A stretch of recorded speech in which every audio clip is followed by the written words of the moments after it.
একদিন যেন ওই মানুষটা আমাকে কষ্ট দেওয়ার জন্য কেঁদে আবার আফসোস করুক। আমি যেন সেদিন তাকে বলতে পারি, ডাক্তার হতে পারিনি তোমার মতো, তবে জীবনে একজন ভালো মানুষ হতে পেরেছি। তোমার মতো কাউকে ঠকাতে আমি জানি না।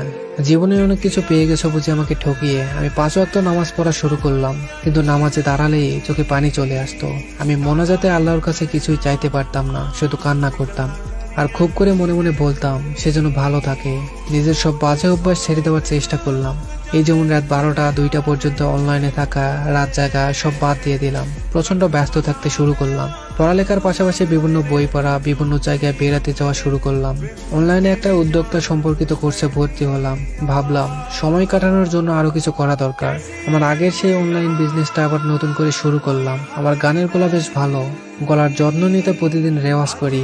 আবারও শুরু করলাম অনেক শখের আর্ট যে অনলাইন কোর্স। তারপরে একটু একটু কবিতা লেখালেখি শুরু করলাম। কি হবে মানুষের জন্য নিজের জীবনকে থামিয়ে রেখে? সে তো তার নিজের জীবন নিয়ে ভালোই আছে। আমি একটা ক্যাডেট স্কুলে প্রাইমারি সেকশনের টিচার হিসাবে ছিলাম। কোভিডের কারণে এখন অনলাইনে ক্লাস নিতে হয়। অসুস্থতার জন্য ক্লাস নেওয়া বাদ দিয়ে দিয়েছিলাম আমার অপারেশনের পর। অনেক ভেবেচিন্তে আবার যুক্ত হলাম স্কুলের সাথে। অনলাইনে ক্লাস নেওয়া শুরু করলাম। দিনের বেশিরভাগ সময় অনলাইনে বাচ্চাদের সাথেই কাটাতাম। বড্ড ভালো লাগতো। মনের মধ্যে এক ধরনের সুখ সুখ অনুভব হয়। মাঝে মাঝে ভাবি সেদিন যদি সুইসাইড করে ফেলতাম তাহলে জীবনের এত সুন্দর অধ্যায়টা দেখা হতো না। জীবনের সামনে কি হবে তা দেখার জন্য হলেও বেঁচে থাকা যায়।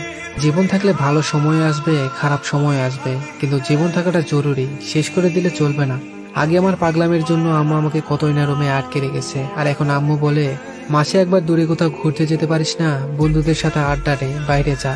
এখন মন আর ওসব চায় না। সারাদিন শুধুই ব্যস্ত থাকতে ইচ্ছে করে নিজেকে নিয়ে। তবে আমি সত্যিই জানি না আমাদের সম্পর্কটা ঠিক কবে শেষ হয়েছিল। সবাই জিজ্ঞেস করে তোদের সম্পর্কটা শেষ হলো কবে। আমি তখন কোনো উত্তর দিতে পারি না। চুপ হয়ে নিজের কাছে প্রশ্ন করি সম্পর্কটা ঠিক শেষ কবে হয়েছিল? যেদিন সে আমাকে শেষবারের মতো জড়িয়ে ধরেছিল সেদিন, নাকি যেদিন সে আমার হাতটা ছেড়ে দিল সেদিন? আমি সত্যিই জানি না আমাদের বিচ্ছেদটা ঠিক কবে হয়েছিল। তবে হ্যাঁ, দুজনের মনের বিচ্ছেদ হয়েছিল বহুবার। আসলে মনের বিচ্ছেদ হয়ে গেলে চূড়ান্ত বিচ্ছেদটা সময়ের ব্যাপার মাত্র। এই 21 বছর বয়সে জীবনে অনেক ভাঙা করা দেখে ফেলেছি। জীবনে বেঁচে থাকার লড়াইটা একাই লড়তে হয়, এটা খুব ভালো করেই শিখে গেছি। এই পৃথিবীতে কেউ আসলে কারোর জন্য মরে যায় না। বেঁচে থাকার ইচ্ছাটাই শুধু মরে যায়, তবে কারোর জন্য কারো জীবনে থেমে থাকে না। কোনো না কোনো এক পথে জীবন চলতে থাকে। এখন আমার মাসিক আয় প্রায় 30,000 টাকা। নিজে উপার্জন করি, নিজের টাকায় চলি, স্বাধীনভাবে চলতে পারি। পরিবারে আমার সম্মান ও গ্রহণযোগ্যতা আগের চেয়ে এখন অনেক বেশি। ফ্রেন্ডরাও খুব উৎসাহ দেয়, সম্মানও করে। এখন আমার মন খারাপ খুব কমই হয়। কষ্ট পাওয়ার সময় তো পাই না। এই দিনটা কখনোই আসতো না যদি না মানুষটা আমাকে অতটা আঘাত দিয়ে চলে না যেত। আমি যে একটু একটু মন খারাপ করে বসে থাকবো কিংবা তার কথা মনে করে একটু কষ্ট পাবো, সেই সময়টুকু এখন আর আমার হয়ে ওঠে না।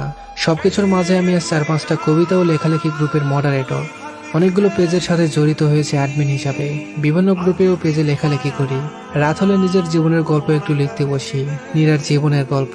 আমি অবসর চাই না, নির্বাসন চাই না, আমি শুধুই বাঁচতে চাই। নানান কাজে নিজেকে সারাক্ষণ ভীষণ ব্যস্ত করে রাখি। এভাবে একা কেটে যাচ্ছে জীবন, নীল আকাশের এক টুকরো মেঘ হয়ে। জীবন কঠিন ভাই, এতটা সহজ নয় জীবন। জীবন কারোর জন্য থেমে থাকে না, যত সময়টা থেমে যায় মাত্র। আপনি সবাইকে ভালোবাসতে পারলেও সবাই আপনাকে ভালোবাসবে না। কোনো মানুষের জন্য জীবন থেমে থাকে না, জীবন তার নিজের গতিতে চলতে থাকে। অন্য কারোর জন্য আত্মহত্যা করে নিজের জীবনকে এভাবে শেষ করে দেবেন না। জীবনকে ভালোবাসুন, জীবন অনেক সুন্দর।